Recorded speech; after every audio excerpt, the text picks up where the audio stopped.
না শুরু করি তো আগে। আসসালামু আলাইকুম এভরিওয়ান, কি অবস্থা সবার? আজকে পঞ্চম অধ্যায়, অর্থাৎ গুরুত্বপূর্ণ একটি অধ্যায়, যদিও একটু না অনেকটাই সহজ অধ্যায়। খনিজ ও হচ্ছে শক্তি সম্পদের যে অধ্যায়টা আছে সেটা নিয়ে হচ্ছে আমাদের আলোচনার আজকে বিষয়। এবং আজকে তোমরা জানো আজকে আমাদের হচ্ছে যে তোমাদের A+ মিশনের যে কোর্সটা তোমাদের চলতেছে তার হচ্ছে পঞ্চম ক্লাস। তো সবাই একটু চটজলদি করে জয়েন হয়ে নাও, একটু দ্রুত করে, যাতে আমরা সবাই একটু তাড়াতাড়ি ক্লাসটা শুরু করতে পারি শীতের সময়।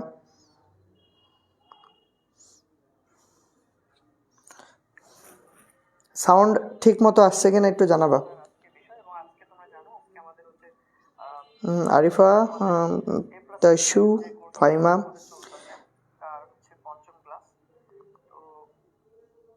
সবাই একটু চটজলদি করে জয়েন হয়ে নাও, একটু দ্রুত করে, যাতে আমরা সবাই একটু তাড়াতাড়ি ক্লাসটা শুরু করতে পারি শীতের সময়।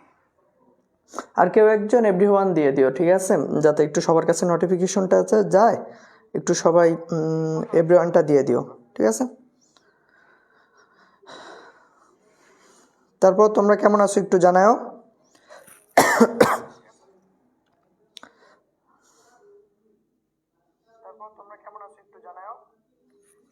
জান্নাতুল রিয়া, সাউন্ড ঠিক আছে। আচ্ছা, মেহেজাবেন, আরফান সরকার, তাবু।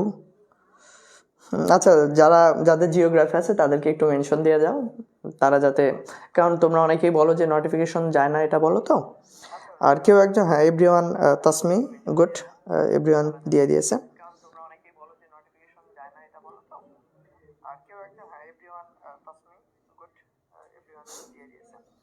আচ্ছা, ইবা, ওয়ালাইকুম আসসালাম, রোজিনা।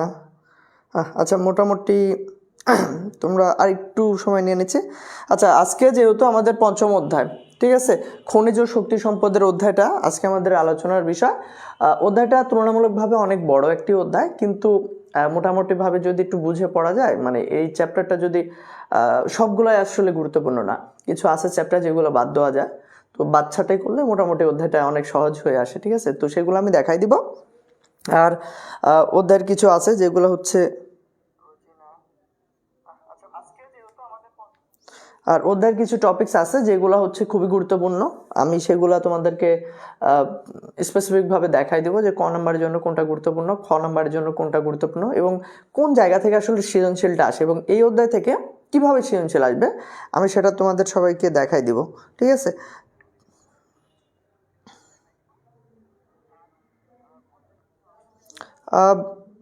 আমিরা মিথি কম্বো কোর্সে ভর্তি হয়েছো, মাশাআল্লাহ। 48 ঘন্টার মধ্যেই তোমাকে গ্রুপে নিয়ে নিবে, ঠিক আছে। জয়েন দিয়ে রাখো, স্টাফটা 48 ঘন্টার মধ্যে ইনশাল্লাহ দিয়ে দিবে। আর যদি তোমাদেরকে না দেয় তাহলে চলো শিখি অথবা বনিয়ামিন যে পেজটা রয়েছে সেখানে মেসেজ দিবে। 48 ঘন্টা একটু সময় দেওয়া, আসলে সাথে সাথে তো দেওয়া যায় না, অনেক স্টুডেন্ট তোমরা জানো ভর্তি হচ্ছে, আর এখানে তো 24 ঘন্টা আসলে স্টাফরা থাকে না, তো এর কারণে একটু সময় দাও। 48 ঘন্টার মধ্যে যদি না হয়, আচ্ছা, প্রফেসরকে আলহামদুলিল্লাহ আমি অনেক ভালো রয়েছে। বেসিক টু অ্যাডভান্সে, হ্যাঁ, তোমাদের পাবেল ভাই আইসিটি ক্লাস নিচ্ছে মেবি। নাফিসা আলহামদুলিল্লাহ ভালো আছে।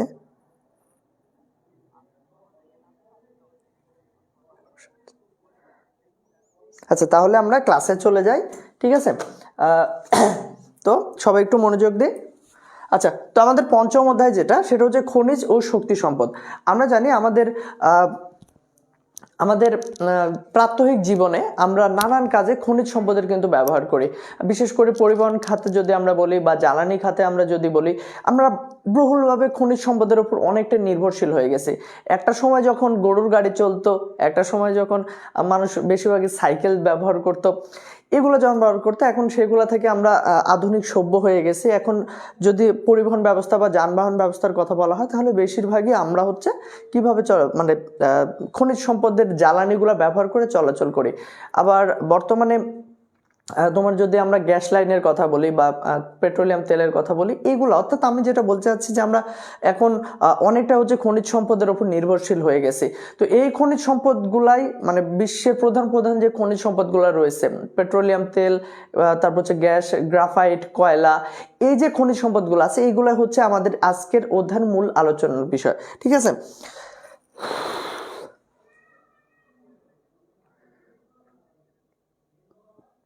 আচ্ছা তাহলে আচ্ছা 48 ঘন্টা হয়েছে। আচ্ছা গ্রুপে একটু তোমাদের চলো শিখি, অথবা ওই যে বনিয়ামের পেজে একটু মেসেজ দিয়ে রাখো, ঠিক আছে? আর যদি না হয় তারপরে আবার বললো, সমস্যা নেই, ঠিক আছে? আচ্ছা নাইমা ব্যাপারে ওয়ালাইকুম আসসালাম। আচ্ছা তো এই হচ্ছে আমাদের আলোচনা। তো আমরা প্রথমে দেখব হচ্ছে, এখানে তোমরা একটা চিত্র দেখতে পাচ্ছ, এই যে চিত্র দেখতে পাচ্ছ এটা হচ্ছে বেশ কিছু খনিজ সম্পদ, অর্থাৎ খনি থেকে যে সম্পদগুলো উত্তোলন করা হয়েছে সেগুলো একত্র বেশ কিছু চিত্র এখানে রয়েছে। এখানে ডায়মন্ড, হীরা রয়েছে, কয়লা রয়েছে, এছাড়া গ্রাফাইট রয়েছে, বেশ কিছু চিত্র রয়েছে আলাদা আলাদা। তো এখন আমাদের যেটা সবথেকে গুরুত্বপূর্ণ, এটা হচ্ছে ক নম্বরে গুরুত্বপূর্ণ, আমি আবারও বলেছি খনিজ কাকে বলে, খনিজ কাকে বলে, এটা হচ্ছে ক নম্বরের জন্য গুরুত্বপূর্ণ যে খনিজ কাকে বলে, ঠিক আছে? প্রথমত হচ্ছে খনিজ সম্পদ কাকে বলে, খনিজ কাকে বলে, এই দুইটা প্রশ্ন আসতে পারে এখান থেকে ক নম্বরের জন্য, ঠিক আছে? আচ্ছা খনিজ আমরা যদি দেখি তাহলে হচ্ছে প্রকৃতির যে স্বাভাবিক নিয়মে যখন ভূ অভ্যন্তরীণে জীবাশ্ম জ্বালানি বা গাছপালা, মানুষ, এই জীবজন্তুগুলা মাটির অভ্যন্তরে বছরের পর বছর ধরে, শত শত হাজার হাজার বছর ধরে তাপ, চাপ এবং রাসায়নিক বিক্রিয়ার ফলে যখন একটা সম্পদ তৈরি হয়েছে, তখন তাকে আমরা বলবো হচ্ছে, বিক্রিয়ার ফলে আর কি তৈরি হয়েছে, তখন তাকে আমরা বলবো হচ্ছে খনিজ, ঠিক আছে? অর্থাৎ আমরা যদি বলি, দেখো বলা আছে যে প্রাকৃতিক স্বাভাবিক নিয়মে যখন ভূপৃষ্ঠে অথবা ভূ অভ্যন্তরীণের যে শিলাগুলো আছে, এই শিলার মধ্যে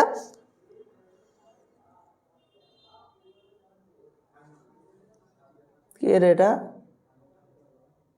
পরশ মনে ওহো না বাবারে, থাক ভাই, তোমাদের সাথে কথা ভালো দেয়। আচ্ছা তো স্বাভাবিক নিয়মে যখন ভূ অভ্যন্তরীণ শিলা স্তরের মধ্যে বিভিন্ন ধরনের উপাদান, এখন তোমাদের মনে হতে পারে যে এটা কিভাবে, দেখো এটা প্রথম পত্র যদি তোমরা টেকটনিক প্লেট অর্থাৎ 3 নম্বর অধ্যায়টা যেটা আছে সেখানে যদি প্লেট সঞ্চালন পড়ো, তাহলে সেখানে তোমরা ক্লিয়ার হবে যে আমাদের যে পৃথিবীটা আছে, আজ থেকে হাজার হাজার বছর আগে যে গাছপালা, জীবজন্তুগুলা ছিল, টেকটনিক প্লেটের যখন সঞ্চালন হয়েছে তখন প্রাকৃতিক নিয়মে, তোমরা এতটুকু মাথায় রাখো, প্রাকৃতিক নিয়মে এগুলা মাটির নিচে চাপা পড়ছিল, মাটির নিচে চাপা পড়ে এগুলা দীর্ঘদিন ব্যাপী তাপ, চাপ নিয়ে এবং বিভিন্ন প্রক্রিয়া রাসায়নিক বিক্রিয়া করছে। এই রাসায়নিক বিক্রিয়ার ফলে কিন্তু সৃষ্টি হয়েছে হচ্ছে এই খনিজ সম্পদ, ঠিক আছে? অর্থাৎ এই শিলাগুলা যে আমরা দেখতে পাচ্ছি, এইগুলা কিন্তু একটা সময় গাছপালা অথবা উদ্ভিদ অথবা জীবাশ্ম হিসেবে ছিল। তো এইগুলার পরবর্তী প্রক্রিয়া রাসায়নিক বিক্রিয়া করে সৃষ্টি হয়ে গেছে হচ্ছে খনিজ, ঠিক আছে? এই হচ্ছে আমাদের খনিজ সম্পদ। আমাদের বিভিন্ন ধরনের খনিজ সম্পদ আমরা জানি, কয়লা, লৌহ আকরিক, তারপর হচ্ছে ডায়মন্ড, তারপর হচ্ছে সোনা, গোল্ড যেটাকে আমরা বলি, এরকম বিভিন্ন ধরনের খনিজ সম্পদ কিন্তু সাথে আমরা কিন্তু পরিচিত রয়েছি, ঠিক আছে?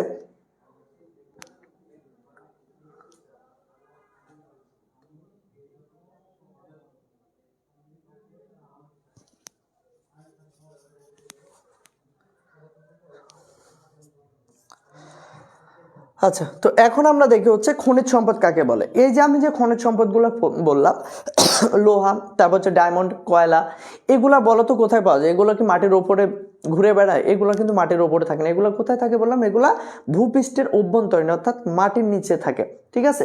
তো খনির ভিতর থেকে বা ভূগর্ভস্থ থেকে যে খনিজ সম্পদগুলা উত্তোলন করা হয় বা যে সম্পদগুলো উত্তোলন করা হয় সেগুলাকে আমরা বলবো হচ্ছে খনিজ সম্পদ, ঠিক আছে? অর্থাৎ খনিজ সম্পদ বলতে আমরা মাটির নিচে থাকা যে কয়লা বা প্রাকৃতিক চুনাপাথর এগুলো আছে, এগুলো উত্তোলন করে বিভিন্ন কাজের ব্যবহারের প্রক্রিয়াটাকে আমরা বলবো হচ্ছে খনিজ সম্পদ, ঠিক আছে? আচ্ছা তো আচ্ছা হ্যাঁ, এখানে বর্ণা রানী সুন্দর একটা বলেছে যে সাধারণভাবে ভূ পৃষ্ঠের অভ্যন্তরীণে শিলাস্তর হতে মাটি খুঁড়ে যে প্রাকৃতিক সম্পদ আহরণ করা তাকে আমরা বলি হচ্ছে খনিজ সম্পদ। গুড, ভালো একটা বলেছ। আচ্ছা কমেন্ট সেকশনটা একটু বন্ধ রাখি আমরা, ঠিক আছে? আকরিক লৌহ কি ভাইয়া? আকরিক লৌহ এটা আমি পরবর্তীতে বুঝাই দেবো না। আকরিক লৌহ হচ্ছে আমরা যে লোহার ব্যবহার করি, নানান কাজে ব্যবহার করি না, যে মনে করো যে যে যানবাহন তৈরি হয়েছে বা লোহার রড তোমরা দেখে থাকছো, সরাসরি তো লোহাগুলা এইভাবে মাটির নিচ থেকে পাওয়া যায় না, এগুলা পাওয়া যায় হচ্ছে আকরিক অবস্থায়, ঠিক আছে? তারপরে এটাকে মডিফাই করে নানান আকৃতি দেওয়া হয়। এটা আমি যখন লোহা আকরিকে যাব তখন ক্লিয়ার করে দিব, ঠিক আছে? আচ্ছা এখন দেখো আমরা খনিজ সম্পদের বৈশিষ্ট্য, এটা হচ্ছে খ নাম্বারের জন্য খুবই গুরুত্বপূর্ণ, একটু এটা মাথায় রাখো। খ নাম্বারের জন্য এটা গুরুত্বপূর্ণ যে খনিজ সম্পদের বৈশিষ্ট্য কি, এটা হচ্ছে আমাদের জন্য খুবই গুরুত্বপূর্ণ খ নাম্বারের জন্য, ঠিক আছে? খ নাম্বারের প্রশ্ন আসতে পারে যে খনিজ সম্পদের বৈশিষ্ট্য ব্যাখ্যা করো, এইভাবে কিন্তু খ নাম্বার প্রশ্ন দেয়। বিগত সালে অনেকবার এই প্রশ্নটা আসছে। আচ্ছা খনিজ এক ধরনের প্রকৃতি প্রদত্ত অজৈব পদার্থ। আমরা যেটা বললাম এটা হচ্ছে কিন্তু কৃত্রিম না, এটা হচ্ছে সম্পূর্ণ হচ্ছে প্রকৃতিগতভাবে একটা পদার্থ। এরপরে আমরা যেটা দেখতে পাচ্ছি যে খনিজ স্তম্ভগুলো কখনো একক হিসেবে বা কখনো অন্য একটি পদার্থের সাথে মিশ্র অবস্থায় থাকে। মানে খনিজ সম্পদ কখনো এককভাবে পাওয়া যায়, যেমন হীরার কথা বলতে পারি, এগুলো এককভাবে পাওয়া যায়। আবার আমরা যদি মনে করো যে প্রাকৃতিক গ্যাস বা তেলের কথা বলি, প্রাকৃতিক গ্যাস কিন্তু তেলের মধ্যে থেকে পাওয়া যায়। তো এর কারণে যেটা বলা হচ্ছে যে খনিজ দ্রব্যগুলো কখনো একক হিসেবে পাওয়া যায়, আবার কখনো অন্যান্য পদার্থের সাথে মিশ্র অবস্থায় থাকে। ঠিক আছে, আচ্ছা। তো এরপরে কি মেঘ, বাবা তুমি ডট ডট দিচ্ছ কেন তখন থেকে? আব্দুল্লাহ হাসান মেঘ ডট ডট দিচ্ছ কেন? আচ্ছা তোমরা কমেন্ট অযথা কমেন্ট করো না, কারণ বেশ কিছু প্রশ্ন আসে গুরুত্বপূর্ণ, যেগুলো আমি মিস করে ফেলি, তোমাদেরই এতে করে কিন্তু ক্ষতি হয়। আচ্ছা, এরপর আমরা যেটা দেখতে পাই যে খনিজ দ্রব্য মোটামুটিভাবে স্থায়ী রাসায়নিক সংযুক্তি এবং অভ্যন্তরীণ পারমাণবিক গঠন করে থাকে। আমরা যদি সোনা বা হীরা এগুলা, আবার যে সকল পেট্রোলিয়ামগুলো আছে, সবগুলারই কিন্তু একটি খনিজ একটি কি আছে, রাসায়নিক সংকেত কিন্তু রয়েছে। ঠিক আছে, আচ্ছা। এরপরে হচ্ছে কিছু কিছু খনিজ রয়েছে যেগুলো হচ্ছে খুবই দুষ্প্রাপ্য এবং অদ্বিতীয় প্রকৃতি, যেমন এই যে এখানে একটা বলা হয় যে ইন্দোনেশিয়া এবং মালয়েশিয়ার টিন এবং গ্রিন বুলাইট এইগুলো রয়েছে। ঠিক আছে, তো এটা হচ্ছে খনিজ সম্পদের আমরা মোটামুটিভাবে বৈশিষ্ট্য আমরা দেখতে পাই। ঠিক আছে, আচ্ছা। এখন আসা হচ্ছে শক্তি সম্পদ।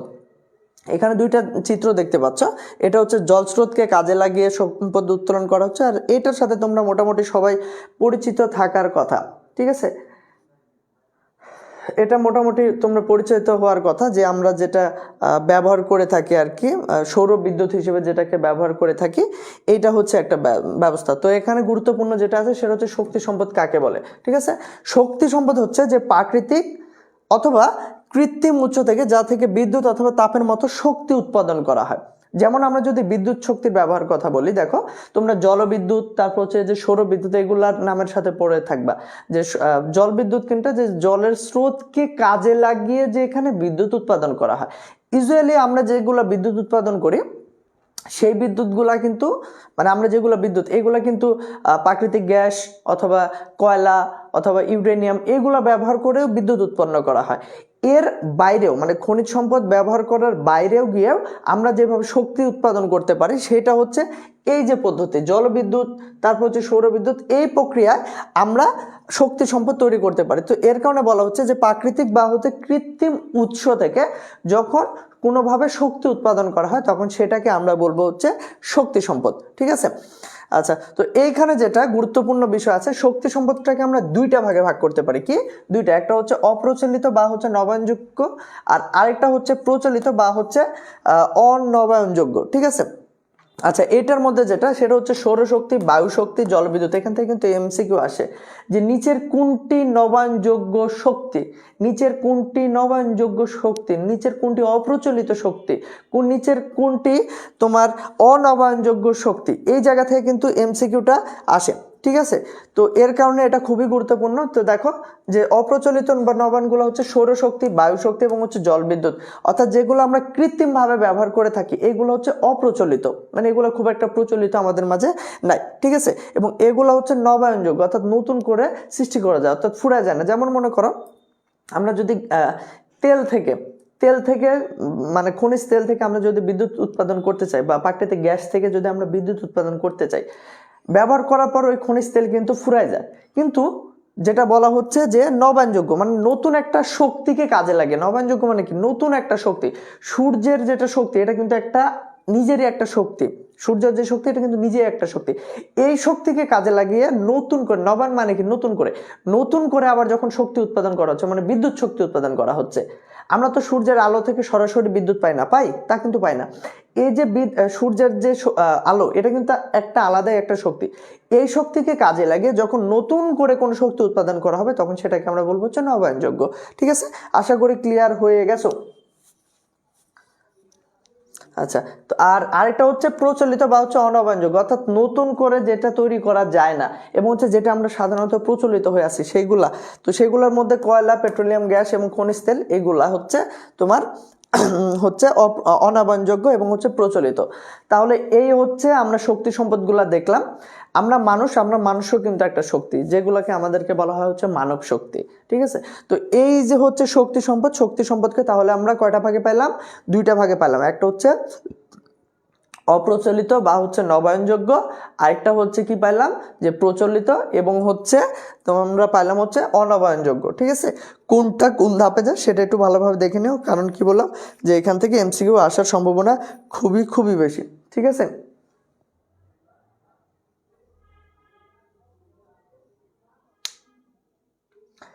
মার্জিয়া বলছো 10টা অধ্যায়। আমি আবারও এই কথা বলতে বলতে আমার কান পুষে মানে সরি কান্না মুখ পুষে গেছে। যে সমস্ত প্রাকৃতিক সম্পদ তাপবায়ু শক্তি উৎপাদনের কাজে ব্যবহৃত হয় তাকে শক্তি, হ্যাঁ হবে, এটা হবে। কে লেখছে এটা? বর্ণারানি, ওটা হবে। আচ্ছা, অধ্যায় হচ্ছে তোমাদের 10টা, তবে প্রথম পত্রের 10ম অধ্যায়, দ্বিতীয় পত্রের 10ম অধ্যায় এই দুইটাই হচ্ছে তোমাদের হচ্ছে ব্যবহারিকের জন্য, অর্থাৎ প্র্যাকটিক্যাল যে 25 মার্ক আছে তার জন্য তোমার 1 থেকে 9 অধ্যায় পড়া লাগবে, এবং 1 থেকে 9টা অধ্যায় তোমরা পড়বা, কোনো ছাড়াছাড়ি নেই, কোনো বাদ দিয়ে পড়বা না। বাদ দিলে তোমার কাছে নিজের উইক মনে হবে, খবরদার বাদ দেওয়া যাবে না। আবার ভূগোল প্রথম পত্র একটা অধ্যায়ের সাথে আরেকটা অধ্যায় হচ্ছে রিলেটেড। ঠিক আছে, তোমরা যখন মনে করো সমুদ্র স্রোত পড়বা, সমুদ্র স্রোতে তোমার গিয়ে লাগবে হচ্ছে বায়ু প্রবাহ লাগবে। আবার যখন বায়ু প্রবাহ তোমরা পড়তে যাবা, তখন বায়ু প্রবাহের সাথে পৃথিবীর যে রেখাগুলো আছে, পৃথিবীর যে অবস্থানগুলো আছে, সেগুলো আবার প্রয়োজন হবে। ঠিক আছে, তো এই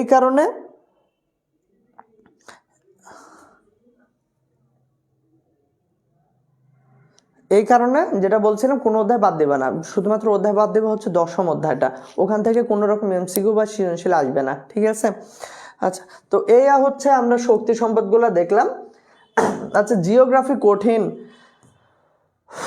প্রথম পত্রে যারা পেইড ক্লাসে ভর্তি হয়েছে, আশা করি আজকে যারা বলছো যে জিওগ্রাফি অনেক কঠিন, আমি জানি তোমাদের কাছে কঠিন লাগবে হচ্ছে প্রথম পত্রটাই বেশি।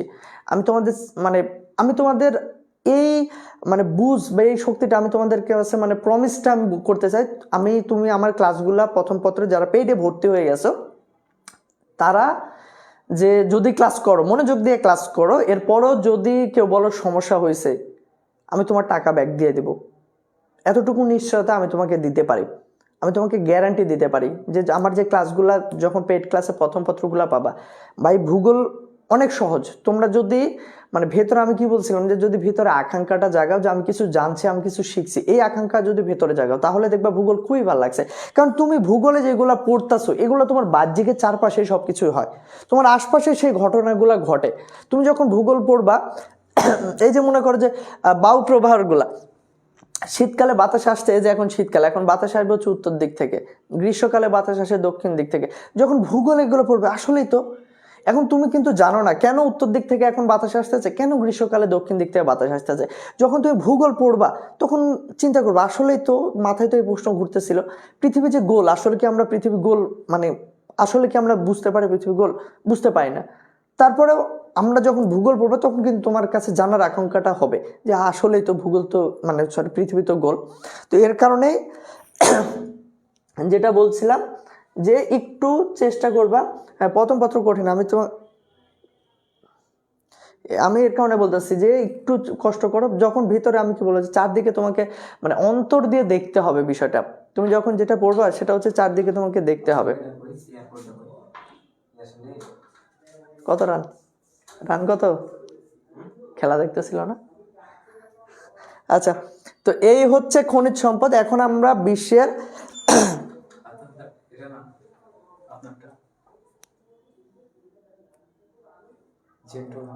হ্যাঁ জেনারেশন 2 এত কম টাকা কেন?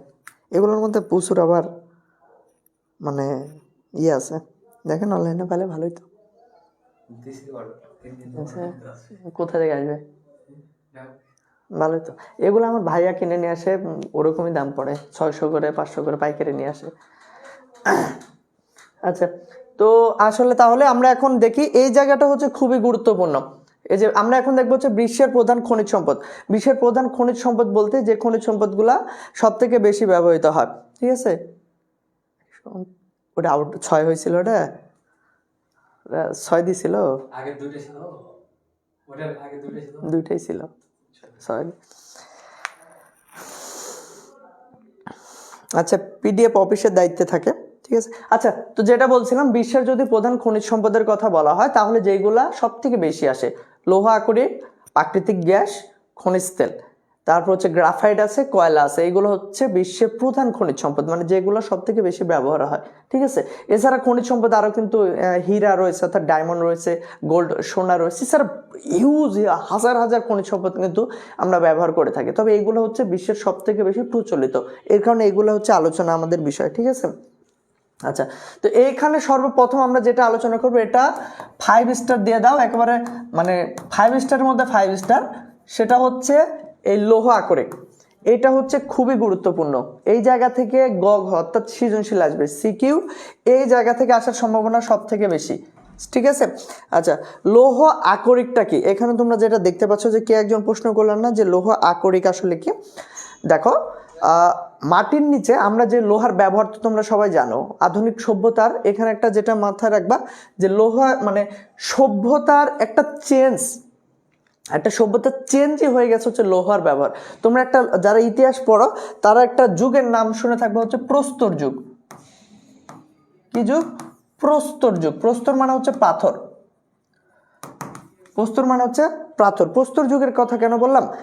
লোহার ব্যবহার কিন্তু এই কয়েক হাজার বছর আগের দিনে কিন্তু মানুষ অস্ত্র হিসেবে ব্যবহার করতে হচ্ছে পাথর। মানুষ কিন্তু এই চাষাবাদের জন্য, তারপর হচ্ছে কৃষিকাজের জন্য, যাবতীয় কাজের জন্য কিন্তু ব্যবহার করতে হচ্ছে পাথর। শিকারের কাজে ব্যবহার করতে হচ্ছে পাথর, যাবতীয় কাজের জন্য ব্যবহার করতে হচ্ছে পাথর। তো পাথর থেকে এই যে লৌহ সভ্যতা অর্থাৎ মানে লোহা আবিষ্কার হলো, এই পাথর লোহা আবিষ্কারের মাধ্যমে একটা যুগেরই বিবর্তন ঘটে গেল। মানে লৌহ, আমরা যে প্রস্তর যুগ ছিলাম, এই প্রস্তর যুগকে আমরা পেছনে ফেলে একটা নতুন আধুনিক সভ্যতা, আমাদের আধুনিক সভ্যতার ভিত্তি বলা হয় হচ্ছে লোহকে। এটা সব সময় মাথায় রাখবা।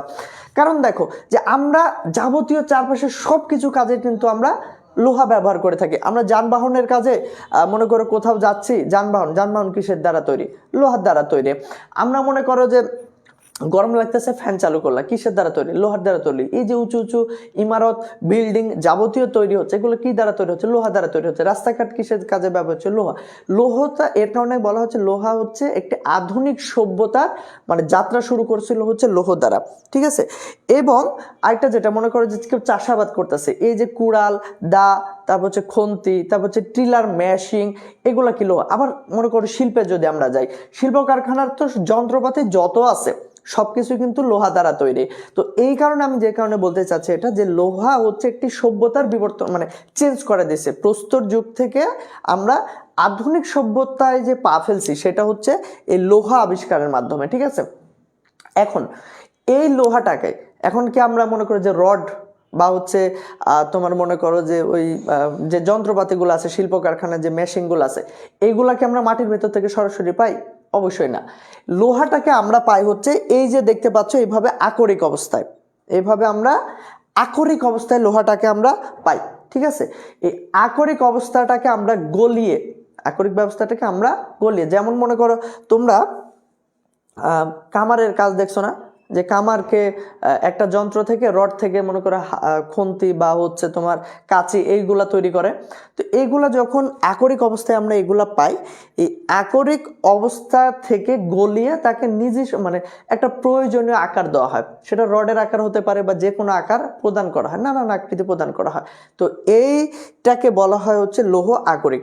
ঠিক আছে। এই লৌহ আকরিক বলা হচ্ছে এটাকে। এখানে তোমরা যেগুলো আমি বলছি সেগুলো আলোচনা এখানে তোমরা দেখতে পাবা। তবে এখানে যেটা গুরুত্বপূর্ণ বিষয় আছে, এই লৌহ আকরিক কিন্তু সিঙ্গেল ভাবে পাওয়া যায় না, মানে একা একা পাওয়া যায় না। এর সাথে অন্যান্য খনিজ সম্পদ আমরা মিশ্রণ অবস্থা পাই। তবে যে খনিজ সম্পদের মধ্যে 40% বেশি লৌহ আকরিক রয়েছে, রিপিট এগেন, যার মধ্যে 40% বেশি লৌহ আকরিক রয়েছে, সেইগুলা লৌহ উত্তোলন আমাদের কাছে মোটামুটি লাভজনক হয়। ঠিক আছে। তাছাড়া যদি কোনো আকরিকে লোহার পরিমাণটা কম থাকে, মানে আকরিকে যদি লোহার পরিমাণটা কম থাকে 40%-এর কম, তাহলে সেই লোহাটা উত্তোলন করে মডিফাই করে আকৃতি দিতে আসলে খুব একটা লাভজনক আমাদের মাঝে হয় না। ঠিক আছে। তো এই হচ্ছে লৌহ আকরিক আমাদের। তবে এখান থেকে এখন তোমাদের প্রশ্ন হতে পারে যে সৃজনশীল আসবে কোথায় থেকে। আচ্ছা, তো এখন আমাদের যেটা সব থেকে বেশি জানা দরকার এই পয়েন্টটা। ঠিক আছে। এখান থেকে এমসিকিউ আসার সম্ভাবনা সব থেকে বেশি। প্রধান লৌহ আকরিক উত্তোলনকারী দেশ, ঠিক আছে, মানে আমরা প্রধান যে লৌহ আকরিক, এই লৌহ আকরিক উত্তোলনকারী দেশ, এখানে আমি বলছিলাম এই প্রত্যেকটা যত সমীকরণ দেওয়া আছে যা আছে কত কি দেওয়া লাগবে না, যে কত মেট্রিক টন দেওয়া আছে, তোমার বইয়ে মনে করো যে দেওয়া আছে, ওটা দেওয়া আছে মনে করো যে 21-22 সালের রিপোর্ট সর্বোচ্চ গিয়ে, ঠিক আছে, যে এত মিলিয়ন টন, মনে করো যে বই দেওয়া আছে হচ্ছে যে রাশিয়া 820 মিলিয়ন টন, এখন 2021-22 সালের মধ্যে তুলছে হচ্ছে 820 মিলিয়ন টন তুলছে। এখন পরের বছর তো তার বেশিও তুলতে পারে, তার কমও তুলতে পারে, এর কারণে এটা মুখস্থ করার দরকার নেই যে কত মেট্রিক টন তুলছে, কত কি তুলছে, শুধুমাত্র এইটা মনে রাখবা যে লৌহ আকরিক উত্তোলনে টপ 3, আমি আবারও বলছি টপ 3 প্রত্যেকটা ক্ষেত্রে, খনিজ সম্পদ হোক বা শিল্পের ক্ষেত্রে হোক বা তোমার যে ক্ষেত্রে 10টা করে যে দেশের নাম দেওয়া থাকে 10টার দরকার নেই, টপ 3 পড়বা যে প্রথম স্থানে কে রয়েছে, দ্বিতীয় স্থানে কে রয়েছে, তৃতীয় স্থানে কে রয়েছে, এই 3টা নিয়ে আলোচনা করবে, ঠিক আছে। আচ্ছা, তো লৌহ আকরিক উত্তোলনের দিক দিয়ে 1 নম্বরে যে দেশটা রয়েছে, 1 নম্বরে যে দেশ রয়েছে লৌহ আকরিক উত্তোলনে, সেটা হচ্ছে অস্ট্রেলিয়া। কে রয়েছে? অস্ট্রেলিয়া, ঠিক আছে। অস্ট্রেলিয়া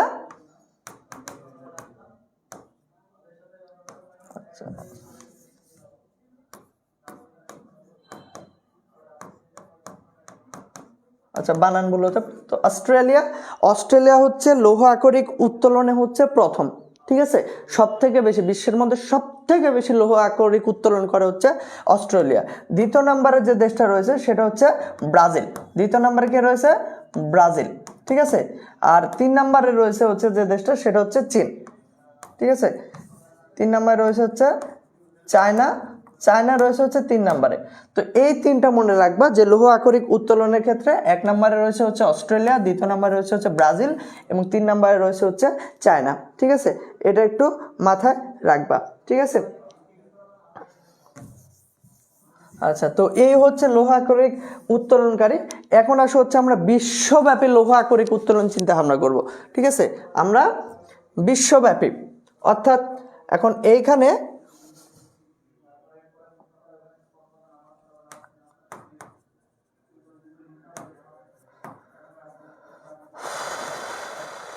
বিশ্বব্যাপী লৌহ আকরিক উত্তোলন আমরা এটা এখন আলোচনা করব, ঠিক আছে। আচ্ছা, বিশ্বব্যাপী যখন আমরা আলোচনা করব তখন এই জায়গাটাকে আমরা বেশ কিছু মহাদেশে ভাগ করব। আমরা যে মহাদেশগুলো আছে যখন অঞ্চল, এই মহাদেশ অঞ্চল হিসেবে ভাগ করব, যে এশিয়া অঞ্চলে এই তারপর ইউরোপ অঞ্চলে এইগুলো আমরা ভাগ করব, ঠিক আছে। আচ্ছা, প্রথমে আমরা আলোচনায় আসি হচ্ছে এশিয়া। প্রথমে আসি হচ্ছে আমরা এশিয়া মহাদেশ, ঠিক আছে। যে লৌহ আকরিক উত্তোলন করা হয় তার অনেকটাই বলতে গেলে মানে 50%-এর অধিক লৌহ আকরিক উত্তোলনের প্রথম হচ্ছে অস্ট্রেলিয়া। ইন্ডিয়া কি বলছে, ব্রাজিল, রাশিয়া কি গো, এক একজন এক এক রকম দেশ বলে, সবগুলার দরকার নেই। ইরাক এসব কিছু দরকার নাই। শুধু কি বলছে 10-এর মধ্যে যদি বাংলাদেশ থাকে বাংলাদেশ পড়বা, মানে 7-8 যদি থাকে, আর টপ 3 এর বাইরে কোনো কিছু পড়ার দরকার নাই, ঠিক আছে। আচ্ছা, তো এখন আমরা দেখি হচ্ছে বিশ্বব্যাপী। আমরা যদি এশিয়ার কথা বলি, এশিয়া 50%-এরও বেশি, মানে মোট বিশ্বে যে লৌহ উত্তোলন হয় তার মধ্যে যদি এখন আসে হচ্ছে মানে এখানে আসতে পারে হচ্ছে মহাদেশ, যে লৌহ আকরিক উত্তোলনের শীর্ষে কোন মহাদেশ রয়েছে, তখন কিন্তু এটা হয়ে যাবে হচ্ছে এশিয়া মহাদেশ, ঠিক আছে। বিশ্বের 50%-এরও বেশি লৌহ উত্তোলন করা হয় হচ্ছে আমাদের এশিয়া মহাদেশ থেকে, ঠিক আছে। এর মধ্যে কোন কোন দেশ রয়েছে? লৌহ আকরিক উত্তোলনে চীন রয়েছে, এরপর রয়েছে হচ্ছে ভারত রয়েছে, তারপর হচ্ছে ইরান রয়েছে, ঠিক আছে না। এই দেশগুলা রয়েছে। এছাড়া মনে করো আরো কোন দেশ পাবো আমরা? জাপানের কথা বললে জাপান। এই দেশগুলা হচ্ছে লৌহ উত্তোলনের ক্ষেত্রে এশিয়ার মধ্যে সব থেকে বেশি উত্তোলন করে থাকে হচ্ছে চীন, ভারত, ইরান, এই জাপান, এই দেশগুলো হচ্ছে সব থেকে বেশি, ঠিক আছে। আচ্ছা, তো এই বাংলাদেশ নাই না, বাংলাদেশে লৌহ আকরিক উত্তোলন হয় না, ঠিক আছে। তো এই হচ্ছে আমাদের এশিয়া মহাদেশের আলোচনা, মানে এশিয়া মহাদেশের এই দেশগুলো হচ্ছে লৌহ আকরিক উত্তোলনে হচ্ছে প্রথম। এখন আমরা যাব হচ্ছে ইউরোপে, ঠিক আছে। এখন আমরা যাব হচ্ছে ইউরোপ মহাদেশে, যে ইউরোপ মহাদেশে কোন কোন দেশগুলা। আচ্ছা, এখানে তোমরা একটু বেশি করে পড়তে পারো যদি মনে করো, তাহলে হচ্ছে যে ইউরোপ মহাদেশে সব থেকে বেশি লৌহ উত্তোলন হয় কোথায় থেকে? বা আফ্রিকা মহাদেশের সব থেকে বেশি লৌহ উত্তোলন হয় কোন দেশে, এভাবে আলাদা করে তোমরা যদি এক্সট্রা যদিও কম আসে এই জায়গায় কম গুরুত্বপূর্ণ তারপরে পড়ে নিতে পারো, ঠিক আছে। এখানে আবার নাম্বার কে দিচ্ছে রে বাবা, তান্না তাবু না কে এটা সওয়াল। আচ্ছা, তাহলে এখন আমরা ইউরোপ মহাদেশে দেখবো। ইউরোপ মহাদেশের সব থেকে বেশি লৌহ উত্তোলন করে যে দেশটা সেটা হচ্ছে রাশিয়া, ঠিক আছে। এই রাশিয়া ইউরোপ মহাদেশের সব থেকে বেশি লৌহ উত্তোলন করে থাকে এবং যদি বলা হয় যে বিশ্বের পরিপ্রেক্ষিতে রাশিয়া কিন্তু আছে হচ্ছে 5 নম্বরে, মানে বিশ্বের মোট যে দেশগুলো, প্রথমে কি দেশ বললাম, প্রথমে আছে হচ্ছে তোমার অস্ট্রেলিয়া, দ্বিতীয় নম্বরে রয়েছে হচ্ছে ব্রাজিল, 3 নম্বরে রয়েছে হচ্ছে চীন, 4 নম্বরে হচ্ছে ভারত, 5 নম্বরে আছে হচ্ছে তোমার হচ্ছে রাশিয়া, ঠিক আছে। এছাড়া আর দেশগুলো রয়েছে যে রাশিয়ার যার সাথে যুদ্ধ হচ্ছে, কার সাথে যুদ্ধ হচ্ছে, ইউক্রেন রয়েছে হচ্ছে সম্ভবত 7 নম্বরে, ঠিক আছে। এছাড়া আরও যে দেশগুলো রয়েছে জার্মানির কথা আমরা বলতে পারি, তারপর হচ্ছে ফ্রান্স, তারপর হচ্ছে ব্রিটেন, তারপর হচ্ছে স্পেন, এই দেশগুলো মোটামুটি আমরা বলতে পারি ইউরোপ মহাদেশে লৌহ আকরিক উত্তোলনে এই দেশগুলো রয়েছে হচ্ছে শীর্ষে, ঠিক আছে। এটা হচ্ছে ইউরোপ মহাদেশের কথা গেল। এখন আমরা আলোচনা করব হচ্ছে উত্তর আমেরিকা। এখন আমরা কোনটা আলোচনা করব, উত্তর আমেরিকা।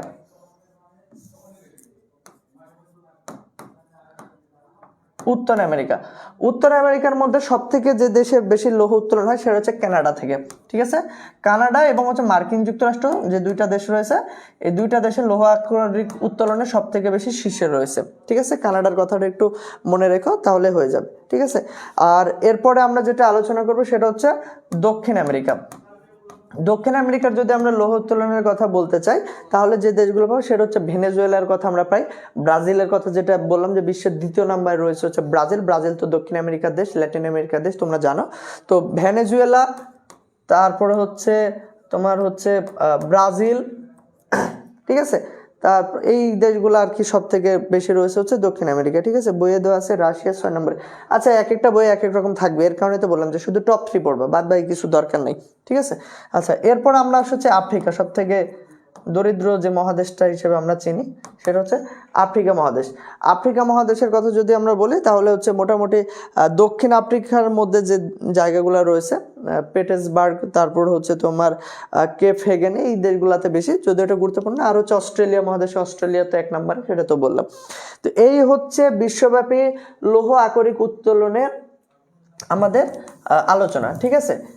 তবে এটাও গুরুত্বপূর্ণ, মানে কম গুরুত্বপূর্ণ, তবে যেখান থেকে সব থেকে বেশি প্রশ্ন আসে সেইটা হচ্ছে মানে যেখান থেকে প্রশ্ন আসবে। আচ্ছা, এখান থেকে প্রশ্ন কিভাবে আসবে সেটা আমি আগে বলে দিই তোমাদের। সৃজনশীল কিভাবে আসতে সৃজনশীল কিভাবে আসতে পারে এখান থেকে সেটা আমি তোমাদেরকে একটু বলে দিই। মনে করো যে রহিম একটি প্রাকৃতিক সম্পদ নিয়ে আলোচনা করছে, যে মানে উদ্দীপকের কথা আমি বলতেছি, যে রহিম একটি প্রাকৃতিক সম্পদের কথা বলছে যে প্রাকৃতিক সম্পদকে আধুনিক সভ্যতার ভিত্তি বলা হয়। এইভাবে মনে করো উদ্দীপকে দেওয়া থাকবে, ঠিক আছে। গ নম্বরে প্রশ্ন থাকবে যে উদ্দীপকের আলোচিত প্রাকৃতিক সম্পদটির বন্টন, মানে এশিয়া মহাদেশের বন্টন নিয়ে আলোচনা করো। তখন তুমি যে এশিয়া মহাদেশে কোন কোন দেশগুলো লৌহ আকরিক উত্তোলনে শীর্ষে সেগুলো। ঘ নম্বরে প্রশ্ন থাকবে যে উদ্দীপকের, যে প্রশ্নটা সব থেকে গুরুত্বপূর্ণ, আসার সম্ভাবনা বেশি, যে উদ্দীপকের খনিজ সম্পদটির ব্যবহার এবং বিশ্বের গুরুত্বটা ব্যাখ্যা করো। এই টাইপের প্রশ্ন কিন্তু এখান থেকে আসবে, ঠিক আছে। এর কারণে বললাম এটা হচ্ছে সব থেকে বেশি গুরুত্বপূর্ণ। আচ্ছা, তো এই যে পয়েন্টগুলো একটু মাথায় রাখবা, শুধুমাত্র পয়েন্ট পড়লে হবে না, কিন্তু এখানে ব্যাখ্যা করে পড়া লাগবে। ব্যাখ্যা তোমরা অনায়াসে পারবা। যে সামরিক বাহিনীর কাজে আমরা কিভাবে পাই, মনে করো যে গুলি, পিস্তল, তারপর হচ্ছে ট্রাঙ্ক, তারপর হচ্ছে মনে করো যে ড্রোন, আমরা যদি বন্দুকের কথা বলি, কামানের কথা বলি, বিভিন্ন ধরনের ক্ষেপণাস্ত্রের কথা বলি, সব কিছুর ক্ষেত্রে কিন্তু লৌহ আকরিকের ব্যবহার রয়েছে, ঠিক আছে। এইগুলার সবগুলার ক্ষেত্রে কিন্তু সামরিক বাহিনীর কাজে আমরা লোহার ব্যবহার পাই। এরপর যদি আমরা যন্ত্রপাতির কথা আমরা বলি, যে শিল্প কারখানায় যে যন্ত্রপাতিগুলা ব্যবহার হয়ে থাকে, ঠিক আছে। এছাড়া মনে করো যে বিভিন্ন ধরনের যন্ত্রাংশ, তারপর হচ্ছে কারখানার যে মেশিন আছে, সবগুলোর ক্ষেত্রে কিন্তু আমরা লোহার ব্যবহার পাই। এরপর হচ্ছে কৃষিকাজে তো তোমরা সবাই জানো যে ট্রলার, তারপর হচ্ছে মাড়াইজাত করানোর ক্ষেত্রে যে যে যন্ত্র ব্যবহার হয়, তারপর হচ্ছে খুন্তি, কাঁচি, কুদাল, এই সব কিছু কিন্তু লোহার তৈরি, এগুলো সহজ। এরপর হচ্ছে যাতায়াত পরিবহন ব্যবস্থা, দেখো বিমান কি দ্বারা তৈরি? লোহা দ্বারা তৈরি। বাস, ট্রাক, এই সিএনজি সব কিছুই লোহা দ্বারা তৈরি। জাহাজ, স্টিমার থেকে শুরু করে সব কিছু কিন্তু লোহা দ্বারা তৈরি, ঠিক আছে। এরপর হচ্ছে গৃহস্থালির উপকরণ তৈরিতে, ঠিক আছে। গৃহস্থালির উপকরণ তৈরি বলতে দেখো হচ্ছে হাতা, তারপর হচ্ছে খুন্তি, তারপর হচ্ছে পেরেক, এই যাবতীয় সব কিছু কিন্তু। তারপর হচ্ছে আমরা বিভিন্ন ধরনের চেয়ার টেবিলের ক্ষেত্রেও কিন্তু আমরা লোহার ব্যবহার দেখতে পাই, ঠিক আছে। আচ্ছা,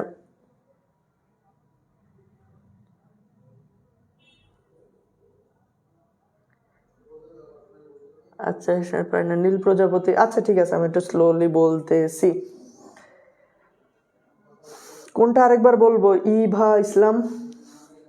আচ্ছা, এইগুলা হচ্ছে আমার কথাগুলো করে পরে, হ্যাঁ তোমরা রিপিট দেখার সময় 0.5 স্পিড দিবা, দিয়ে তারপর দেখে নিও, ঠিক আছে।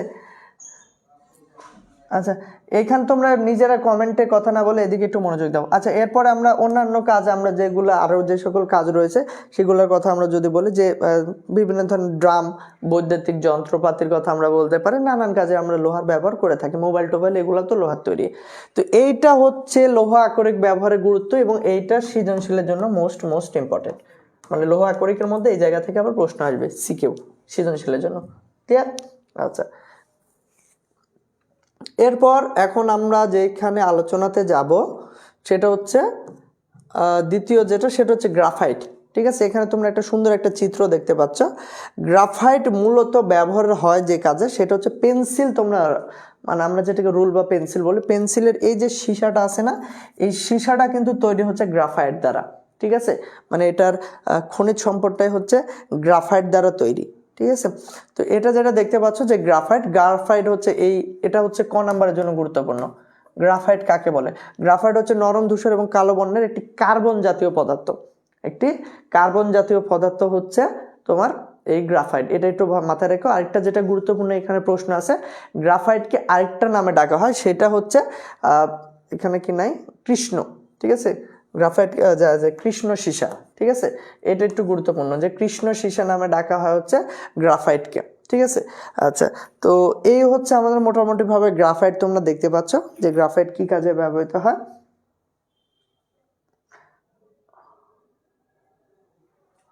অর্থনৈতিক ক্ষেত্রে গুরুত্বপূর্ণ ভূমিকা পালন করে, এটা কোনটা? বুঝি নাই তোমার প্রশ্ন। আচ্ছা, তাওসিন ঐশী ক্লিয়ার, কৃষ্ণ সীসা, হ্যাঁ আহমেদ বর্ষা। গ্রাফাইটের আরেকটা নাম হচ্ছে কৃষ্ণ সীসা, ঠিক আছে। এটা এমসিকিউতে দেয়। ধূসর বর্ণ অধাতব খনিজ পদার্থ, গুড। আচ্ছা, এখন আমরা হচ্ছে গ্রাফাইটের আমরা বৈশিষ্ট্য যদি দেখি, তাহলে বৈশিষ্ট্যটা মোটামুটিভাবে গুরুত্বপূর্ণ। সেটা হচ্ছে তাপ ও তাপ সিদ্ধান্ত, মানে দীর্ঘ সময়ের ব্যবধানে আন্থ্রাসাইট, এটা একটু ভুল লেগেছে, আন্থ্রাসাইট কয়লা গ্রাফাইটে পরিণত হয়, ঠিক আছে। মানে এখানে যেটা বোঝানো হচ্ছে যে গ্রাফাইট হচ্ছে একটি কয়লা, ঠিক আছে। ওই যে বললাম যে কার্বন, ওই যে আমরা কয়লা, মনে করো কয়লা কি কাজে ব্যবহৃত হয়? কয়লা ব্যবহৃত হয় হচ্ছে দহনের কাজে। এখানে একটু ভালোভাবে বোঝো, এটা যেহেতু পরে আলোচনা আসবে। কয়লা আমরা কি করি? কয়লা হচ্ছে দহন করি, পোড়াই। ওই পোড়ানো থেকে যে শক্তি উৎপন্ন হয়, সেখানটায় সেই শক্তিটাকে আমরা ব্যবহার করি। যেমন মনে করো বিদ্যুৎ উৎপাদনের ক্ষেত্রে কয়লা ব্যবহার করা হয়, সেটাকে কি করা হয়? ওই কয়লাটাকে পোড়ানো হয়। এখন এই যে কয়লাটা পোড়ে, কেন পোড়ে? কারণ সেখানে কার্বন রয়েছে। কয়লাতে কি আছে? কার্বন। ওই কার্বন থাকার জন্য সেটা পোড়ে, ঠিক আছে। এখন গ্রাফাইটেও আমরা কি বললাম যে গ্রাফাইট হচ্ছে একটি কার্বন পদার্থ, তার মানে কি গ্রাফাইটও হচ্ছে একটি কয়লার মধ্যে, মানে কয়লা জাতীয় তোমার খনিজ সম্পদ, ঠিক আছে। তবে কোনটা আমরা গ্রাফাইট হিসেবে চিনবো? যে দীর্ঘ তাপ এবং চাপ এবং মানে দীর্ঘ সময়ে যখন সেটা মাটির নিচে চাপা পড়ে যাবে, তখন সেটা গ্রাফাইট হিসেবে রূপান্তরিত হবে, ঠিক আছে। তো এই হচ্ছে আমাদের গ্রাফাইটের কথা আমরা বলতে পারি, ঠিক আছে। আচ্ছা, কে প্রশ্ন এটা করছে? গ্রাফাইটে কত শতাংশ কার্বন থাকে? গ্রাফাইটে কার্বন থাকে হচ্ছে যে 99%। এখানে বলাই আছে কার্বনে থাকে হচ্ছে 99%। আমরা যখন কার্বন পড়বো না, কয়লা পড়বো না, তখন আমরা সেগুলো আবার দেখবো না যে কার্বনের বিষয়টা কি। তো এই গ্রাফাইট হচ্ছে কয়লার গঠন পর্যায়ের শেষ অবস্থা, যেটা আমি বললাম জ্বালানি শক্তি সম্পদ হিসেবে ব্যবহার করা যায় না এটা, ঠিক আছে। এবং গ্রাফাইট পেন্সিল কাজে ব্যবহৃত হয়, যেটা এর আগে আমি তোমাদেরকে উল্লেখ করে দিয়েছি। ঠিক আছে। আচ্ছা, এরপর আমরা বিশ্বের প্রধান শক্তি সম্পদ আরও যেটা আছে সেটা হচ্ছে একটা হচ্ছে গুরুত্বপূর্ণ, সেটা হচ্ছে আমরা আলোচনা করবো হচ্ছে তেল নিয়ে। ঠিক আছে, খনিজ তেল।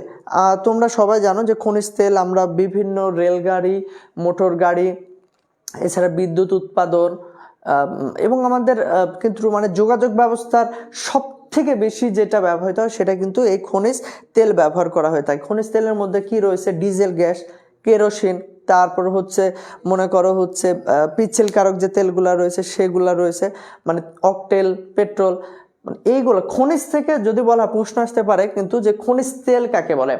খনিজ থেকে যে তেল উত্তোলন করা হয় তাকে আমরা বলবো হচ্ছে খনিজ তেল, এটা একটু মাথায় রাখো। ঠিক আছে, খনিজ থেকে যে তেল উত্তোলন করবো সেটাই হচ্ছে খনিজ তেল। এবং আরেকটা যেটা বিষয়, খনিজ তেল কিন্তু একটি জীবাশ্ম জ্বালানি। খনিজ তেল কি? একটি জীবাশ্ম জ্বালানি। ঠিক আছে, এটা একটু মাথায় রাখো, খনিজ তেল হচ্ছে একটি জীবাশ্ম জ্বালানি। ঠিক আছে। আচ্ছা, ও হ্যাঁ, খনিজ তেল একজন গুরুত্বপূর্ণ প্রশ্ন করছে যে খনিজ তেল উৎপাদনের শীর্ষে, খনিজ তেল উৎপাদনের শীর্ষে, সরি খনিজ তেল না, তোমার এর আগে ওটা একটু মিস গেছে। আচ্ছা, তোমার হচ্ছে গ্রাফাইট। গ্রাফাইট উত্তোলনে সব থেকে এক নম্বরে যে দেশ রয়েছে সেটা হচ্ছে চীন। ঠিক আছে, চীন হচ্ছে তোমার গ্রাফাইট উত্তোলনে হচ্ছে এক নম্বরে, তারপর হচ্ছে ভারত, আমাদের পার্শ্ববর্তী দেশ ভারত, এবং 3 নম্বরে যে দেশটা রয়েছে সেটা হচ্ছে ব্রাজিল। ঠিক আছে, এই 3টা দেশের কথা মাথায় রাখলে হয়ে যাচ্ছে তোমাদের। এই 3টা হচ্ছে তোমার গ্রাফাইট উত্তোলনে হচ্ছে শীর্ষে রয়েছে। ঠিক আছে। কি আসাদ আহমেদ, ভূগোল নাই আমার। আলহামদুলিল্লাহ বাবা, তোমার নাই, বেঁচে গেছো, যাও। আচ্ছা, তো এই হচ্ছে খনিজ তেল। আমরা দেখতে পাই যে খনিজ তেল কি কি বললাম, কেরোসিন, পেট্রোলিয়াম, সরি মানে অকটেল, ডিজেল, এগুলা হচ্ছে বিভিন্ন ধরনের খনিজ তেল। ঠিক আছে, এখন আছে হচ্ছে খনিজ তেল উত্তোলন। ঠিক আছে, খনিজ তেলের উত্তোলনের কথা যদি আমাদের মাথায় আসে, সর্বপ্রথম যে দেশগুলোর কথা আমাদের মাথায় আসে সেটা হচ্ছে মধ্যপ্রাচ্যের দেশগুলা, সৌদি আরব, কুয়েত, ইরাক, ইরান, তারপর হচ্ছে বাহরাইন। এই দেশগুলা হচ্ছে খনিজ তেল উত্তোলনে কিন্তু আমাদের প্রথমে মাথায় আসে। মানে এরকম কথা শোনা যায় যে সৌদি আরবে পানির থেকে তেলের দাম হচ্ছে সস্তা, মানে এমন একটা অবস্থা সে দেশে এত পরিমাণ খনিজ তেল উত্তোলন করা হয়েছে সেই জায়গায়। তো খনিজ তেল উত্তোলনের কথা যদি বলা হয় সেই ক্ষেত্রে কিন্তু একটু আমাদের সচেতন হওয়া প্রয়োজন। আমরা 1 নম্বরে সৌদি আরবকে দিয়ে দিই, কিন্তু 1 নম্বরে যে দেশটা রয়েছে সেটা হচ্ছে মার্কিন যুক্তরাষ্ট্র। ঠিক আছে, খনিজ তেল উত্তোলনে 1 নম্বরে কোন দেশ রয়েছে? মার্কিন যুক্তরাষ্ট্র। ঠিক আছে, 2 নম্বরের দেশ রয়েছে সেটা হচ্ছে দেশটা হচ্ছে তোমার রাশিয়া। ঠিক আছে, রাশিয়া হচ্ছে 2 নম্বর, এবং 3 নম্বর আছে হচ্ছে তোমার সৌদি আরব। এটা একটু মাথায় রেখো।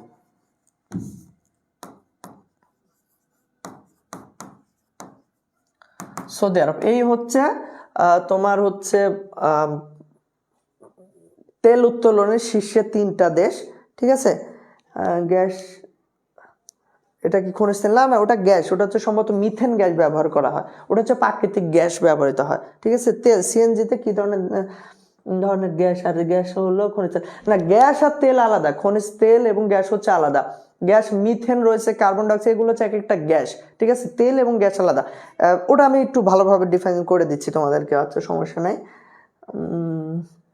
আচ্ছা, তো এই 3টা দেশ হচ্ছে খনিজ তেল উত্তোলনের শীর্ষে রয়েছে। ঠিক আছে, আচ্ছা এখন খনিজ তেল ব্যবহার, আমরা খনিজ তেলের যদি ব্যবহার দেখি তাহলে আমরা যে দেখতে পাই খনিজ তেল হচ্ছে আমরা জানি কৃষি ক্ষেত্রে ব্যবহার করে থাকি।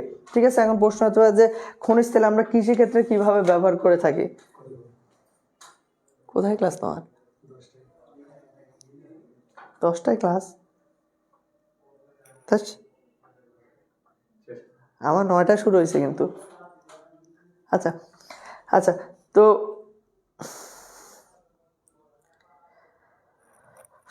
আচ্ছা এখন দেখো, আমরা যদি খনিজ তেল উত্তোলনের আমরা যদি সে দেশগুলো আমরা মানে তোমার ব্যবহারগুলো আমরা দেখি, কৃষিক্ষেত্রের কথা আমরা বলতে পারি যে কৃষিক্ষেত্রে যন্ত্রপাতি ব্যবহার, তারপর হচ্ছে নানান কাজে আমরা যে মোটর যান যেগুলো চলতো, পানির সেচের যে ব্যবহার হতো, আমরা যেটাকে কি বলতাম, মেশিন বলতাম আর কি, পানি সেচা মেশিন, পানি সেচের কাজে যে মেশিন ব্যবহৃত হয়, তো সেটা হচ্ছে একটা হচ্ছে খনিজ তেল দ্বারা ব্যবহৃত হয়। এছাড়া শক্তি উৎপন্ন, আমরা জানি যে আধুনিক সভ্যতায় বিদ্যুৎ উৎপাদনের ক্ষেত্রে আমরা সব থেকে বেশি যে তেল ব্যবহৃত হয় সেটা হচ্ছে মানে তাপবিদ্যুৎ কেন্দ্র যেটাকে বলা হয়, ব্যবহার হয় হচ্ছে খনিজ তেল। এরপর হচ্ছে শিল্প কারখানায় মেশিন চালানোর ক্ষেত্রে, শিল্প কারখানার যে যন্ত্রপাতি আছে সেগুলো পরিচালনার ক্ষেত্রে ব্যবহৃত হয় হচ্ছে তোমার হচ্ছে খনিজ তেল। এরপর হচ্ছে পরিবহন ক্ষেত্রে তো তোমরা জানো যে বাস, ট্রাক, তারপর হচ্ছে বিমান, তারপর হচ্ছে যে বড় বড় স্টিমার জাহাজগুলো আছে সেগুলোর ক্ষেত্রে ব্যবহৃত হয় হচ্ছে তোমার খনিজ তেল ব্যবহৃত হয়। ঠিক আছে, তো এই হচ্ছে মোটামুটিভাবে গুরুত্বপূর্ণ।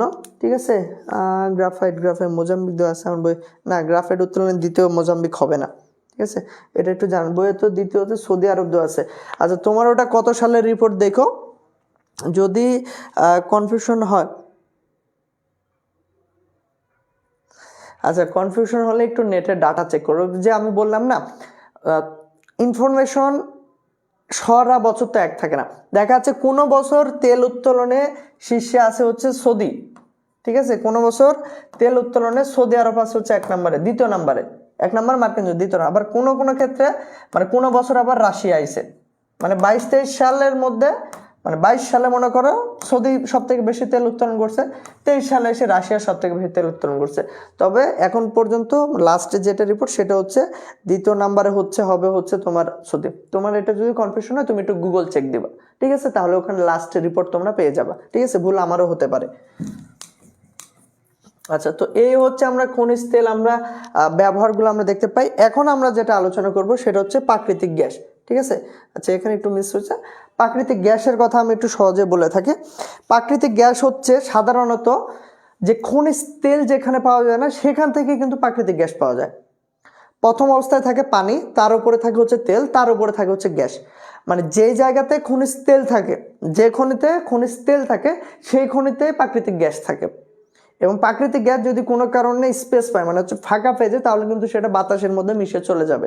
এর কারণে খুবই সাবধানতার সহিত প্রাকৃতিক গ্যাসগুলো উত্তোলন করা হয়। এবং কি বললাম আমি, প্রাকৃতিক গ্যাস কোথায় পাওয়া যায়? প্রাকৃতিক গ্যাসটা পাওয়া যাবে হচ্ছে খনিজ তেলের মধ্যেই। ঠিক আছে, খনিজ তেলের মধ্যে কিন্তু প্রাকৃতিক গ্যাসটা পাওয়া যাবে। ঠিক আছে,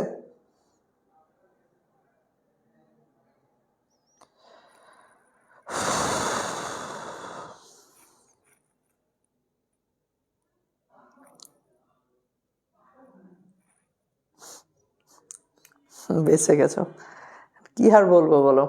তোমরা যদি পড়াশোনা করে মজা না পাও তাহলে আমি কি বলবো। কমেন্টে ভয়েস দেওয়া গেলে ভালো হতো। কেন বাবা, গালিগালাজ করবে নাকি আমাকে? আচ্ছা, তো আমি প্রাকৃতিক গ্যাসের কথা যেটা বলতেছিলাম, যে এখানে বিভিন্ন ধরনের গ্যাস, মিথেন, হাইড্রোজেন, কার্বন, তারপর হচ্ছে কার্বন ডাইঅক্সাইড, এই গ্যাসগুলো আমরা প্রাকৃতিক গ্যাস হিসেবে ব্যবহার করতে পারি এবং হচ্ছে পাই। ঠিক আছে, এবং যেটা বললাম যে তেল খনি থেকে কিন্তু প্রাকৃতিক গ্যাস পাওয়া যায়, প্রাকৃতিক গ্যাসে কিন্তু আলাদা খনি নেই। যেই খনিতে প্রাকৃতিক গ্যাস রয়েছে সেই খনিতেই তেল রয়েছে। ঠিক আছে, এটা একটু ভালোভাবে তোমরা মাথায় রেখো। ঠিক আছে, আচ্ছা, তো এখন আমরা প্রাকৃতিক গ্যাসের ব্যবহারগুলো দেখব, যে প্রাকৃতিক গ্যাস কি কি কাজে ব্যবহৃত হয়। ঠিক আছে, প্রথমে যেটা প্রাকৃতিক গ্যাস ব্যবহৃত হয় হচ্ছে বিদ্যুৎ উৎপাদনের ক্ষেত্রে। এরপর হচ্ছে দ্বিতীয় হচ্ছে গৃহস্থালী রান্না। তোমরা জানো যে গ্যাসের ব্যবহার করে তোমার বিভিন্ন ক্ষেত্রে আমরা গৃহস্থালী রান্না করে থাকি গ্যাস ব্যবহার করে, এটা তো তোমরা সবাই জানো। এরপর হচ্ছে শিল্প কারখানার জ্বালানি শক্তি হিসেবেও আমরা ব্যবহার করতে পারি হচ্ছে প্রাকৃতিক গ্যাস। এরপর হচ্ছে সার তৈরি উৎপাদনের কাঁচামাল, এটা কিন্তু গুরুত্বপূর্ণ। আমরা যে ইউরিয়া সারগুলো ব্যবহার করি বা অন্যান্য সার ব্যবহার করি, এইটা হচ্ছে খুবই গুরুত্বপূর্ণ। বিগত সালে প্রশ্ন আসে যে সার তৈরির কাঁচামাল কোনটি, সারের কাঁচামাল, সার তৈরির কাঁচামাল কোনটি। ঠিক আছে, একটু একটু মাথায় রাখো, সার তৈরির কাঁচামাল কিন্তু হচ্ছে প্রাকৃতিক গ্যাস, এটা কিন্তু খুবই গুরুত্বপূর্ণ। ঠিক আছে, আচ্ছা এরপর হচ্ছে যানবাহনের জ্বালানি ক্ষেত্রে যেটা বললাম সিএনজি গ্যাস, মিথেন গ্যাস, যেটা আমরা সব থেকে বেশি ব্যবহার করে থাকি। তারপর হচ্ছে বাণিজ্যিক প্রতিষ্ঠানে ব্যবহার করে থাকি। এরপর হচ্ছে রপ্তানি আয়ের উৎস, অর্থাৎ এটা রপ্তানি করে আমরা বিভিন্ন ধরনের টাকা পাই। আরেকটা যেটা তোমরা যে বেলুন বা হচ্ছে যে কে কয় যে ঘুড়ি টাইপের যেগুলো আছে না, যে মাছ উড়ান, তোমরা তো সবাই দেখে থাকবা, মাছ উড়ায়। তারপর হচ্ছে বিভিন্ন আকৃতির মোটু পাটলু উড়ায় না, এই যে যেগুলো বাতাসের মধ্যে উড়ায় না, এটাও কিন্তু একটা হচ্ছে প্রাকৃতিক গ্যাস। সেখানেও কিন্তু মিথেন বলে যে গ্যাসটা রয়েছে সেই গ্যাসটা কিন্তু দেওয়া থাকে। ঠিক আছে, এই গ্যাসের বলেই কিন্তু ওই মানে ওর মধ্যে যে বেলুনের মধ্যে বা যে মোটু পাটলু বলো বা যার মধ্যে, ওর মধ্যে কিন্তু এই মিথেন গ্যাস ভরানো থাকে। ঠিক আছে, এই গ্যাসের প্রভাবে কিন্তু সেটা বাতাসে ওড়ে। ঠিক আছে,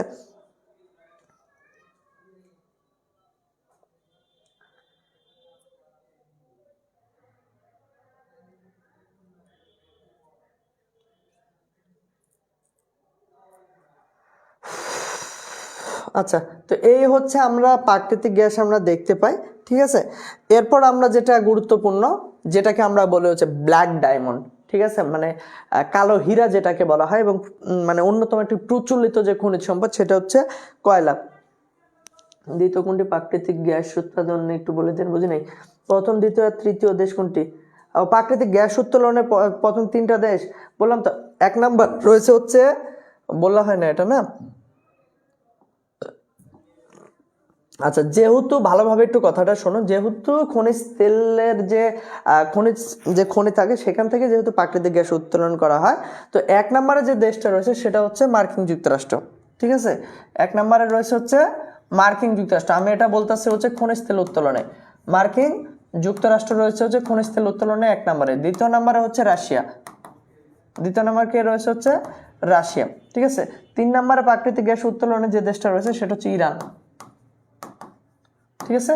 এই 3টা দেশ একটু মাথায় রাখো। 1 নম্বরে রয়েছে মার্কিন যুক্তরাষ্ট্র, দ্বিতীয় রাশিয়া, 3 নম্বরে হচ্ছে ইরান। এই 3টা দেশ হচ্ছে প্রাকৃতিক গ্যাস উত্তোলনে হচ্ছে শীর্ষ টপ 3 নম্বরের দেশে রয়েছে, ঠিক আছে। এটা একটু মাথায় রাখো। তবে এইখানে যেটা মধ্যপ্রাচ্য বলা হয় এটা একটু গুরুত্বপূর্ণ, এটা একটু আলাদাভাবে তোমরা দেখে নিও, ঠিক আছে। আচ্ছা, এখন আমি যেটা আলোচনা করছি সেটা হচ্ছে কয়লা। বলছে আসলে যাই যারা আমাদের শেখায় তারা তো আমাদের স্যার। ভাইয়া বলো কেন?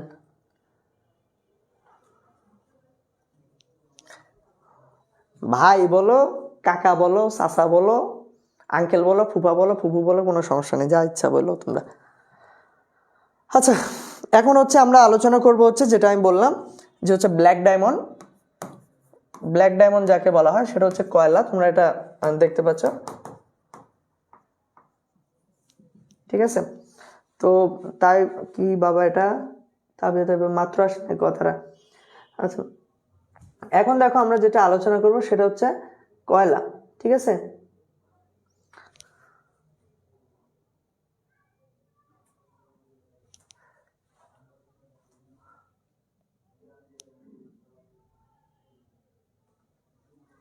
আচ্ছা, কয়লা হচ্ছে একটি প্রাকৃতিক সম্পদ যা কোটি কোটি বছর আগে মৃত উদ্ভিদ এবং হচ্ছে জীবজন্তুর চাপে, যেটা বললাম যে রাসায়নিকভাবে সৃষ্টি হয়, ওই সেম প্রক্রিয়াতে সৃষ্টি হয়। এটা হচ্ছে যে কয়লা প্রক্রিয়া, তোমরা একটা সুন্দর চিত্র এখানে দেখতে পাচ্ছ, ঠিক আছে। এটা হচ্ছে একটি অপ্রচলিত শক্তি সম্পদ হিসেবে আমরা চিনি। তো এই হচ্ছে আমাদের কয়লা।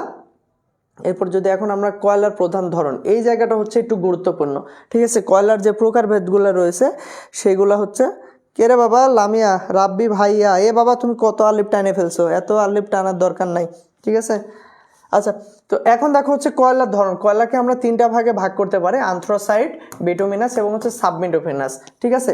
মানে কয়লার মধ্যে কার্বনের পরিমাণ কত, আমি কয়লাটা কি দ্বারা তৈরি? কয়লা কিন্তু তৈরি হচ্ছে কার্বন।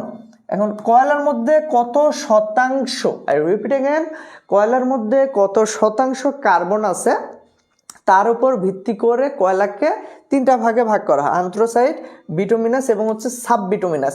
এই 3টা ভাগে ভাগ করা হয় হচ্ছে তোমার কয়লাকে, ঠিক আছে। আচ্ছা, এখন যেটা তোমরা দেখো যে কয়লা উত্তোলনের ক্ষেত্রে যদি বলা হয় যে কয়লা উত্তোলন, এই 3টা হচ্ছে ভাগে, আন্থ্রাসাইট যেটা সেটা হচ্ছে সর্বোচ্চ মান, এখানে সম্ভবত 80% বেশি, 80% বেশি কার্বন থাকে। যেটা বিটুমিনাস এটা হচ্ছে 50% বেশি তোমার কার্বন থাকে, এবং সাববিটুমিনাস এটা হচ্ছে কম। আরেকটা যেটা আছে সেটা হচ্ছে লিগনাইট, একেবারে নিম্নমানের যেটা হচ্ছে আন্থ্রাসাইট, সেটা সব থেকে বেশি মানে সর্বোচ্চ কালো চকচকে এবং বেশি তাপ দেয় যেটাকে। এরপর হচ্ছে শিল্প কারখানায় যেটা বিদ্যুৎ উৎপাদনে ব্যবহৃত হয় সেটা হচ্ছে বিটুমিনাস। এরপর হচ্ছে সাববিটুমিনাস ব্যবহৃত হচ্ছে, এটা হচ্ছে মাঝারি টাইপের। এরপর হচ্ছে লিগনাইট, ঠিক আছে।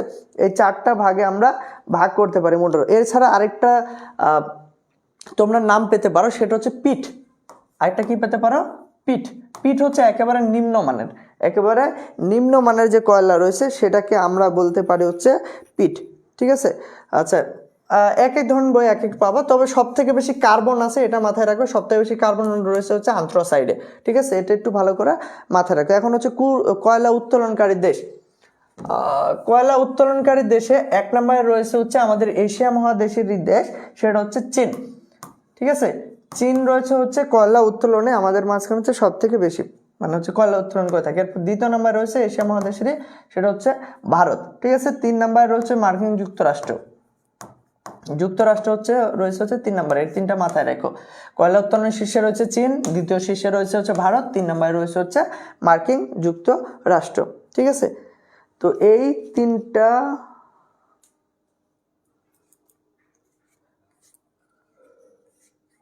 বাবা কমেন্ট তোমরা বন্ধ রাখো রে বাবা, এত কমেন্ট করো, গুরুত্বপূর্ণ কি যে কখন তোমাদের লেখো আমি তো হারাই ফেলি। এই যন্ত্রণায় তোমাদের কমেন্টও দেখতে মন চায় না আমার।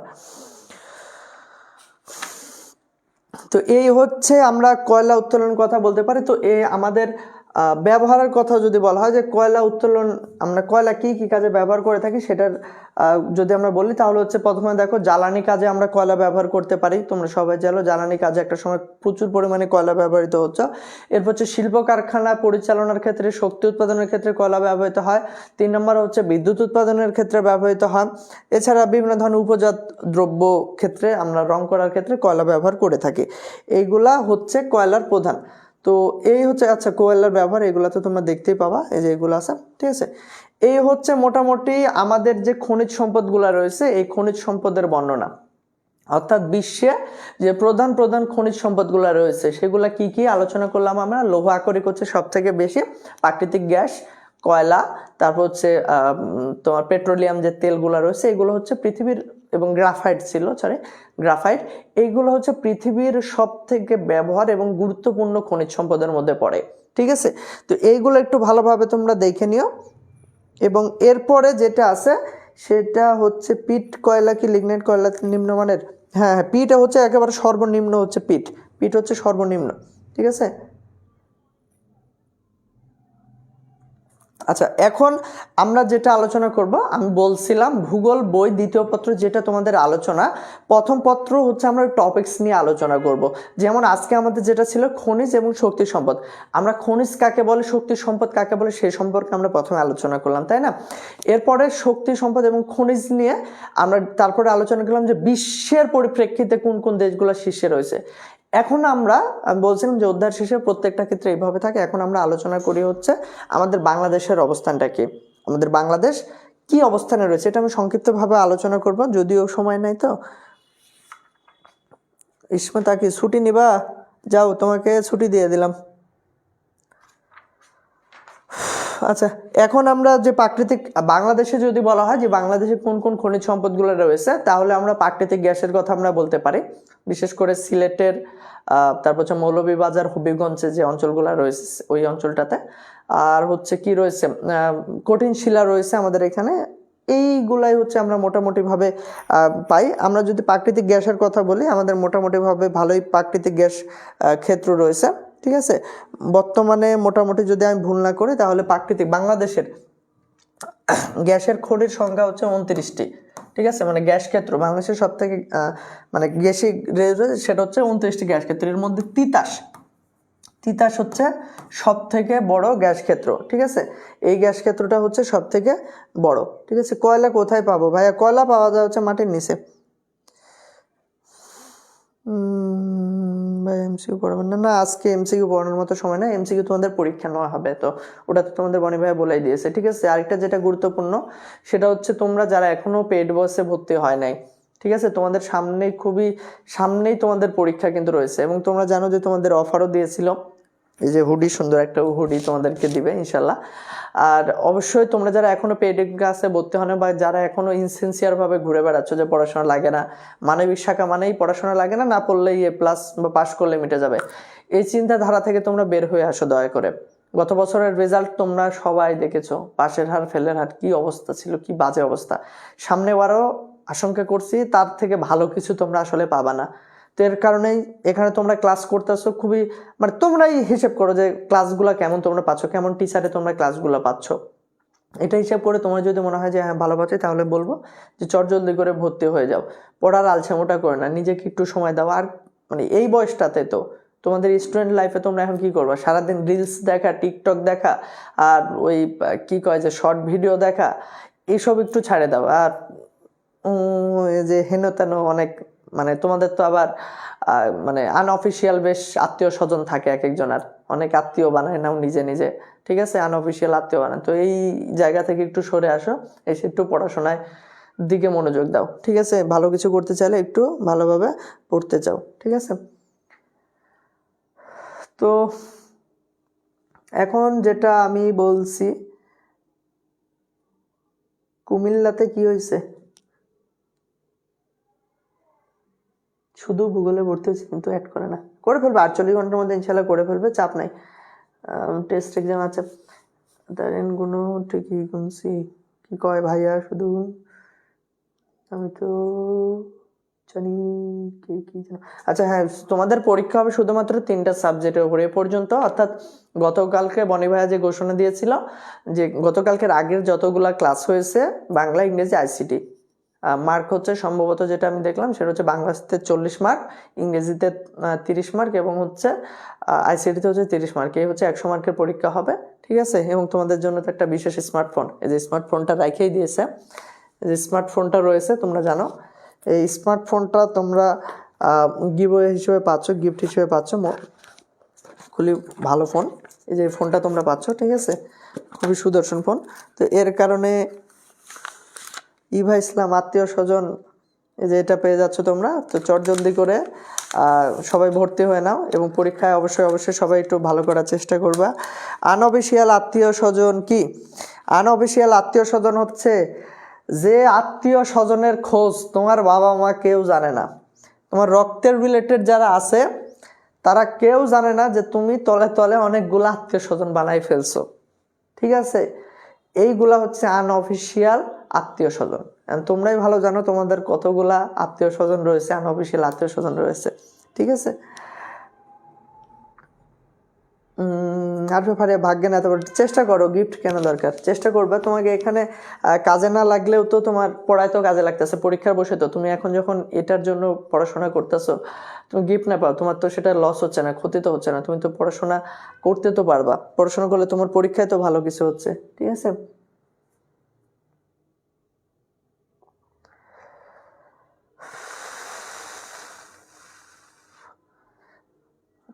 কয়লা পাইতে হলো যে ইয়ের কাছে যাবা, তোমার কামার যারা হাতুড়ি পিটায় না, ওই যে সরি মানে যে সরি কামার যারা এই বিভিন্ন ধরনের লোহার জিনিসপত্র বানায়, তারা দেখবে যে কয়লা দিয়ে বিভিন্ন ধরনের আগুন ধরায় বেশ কিছু জিনিস পোড়াচ্ছে।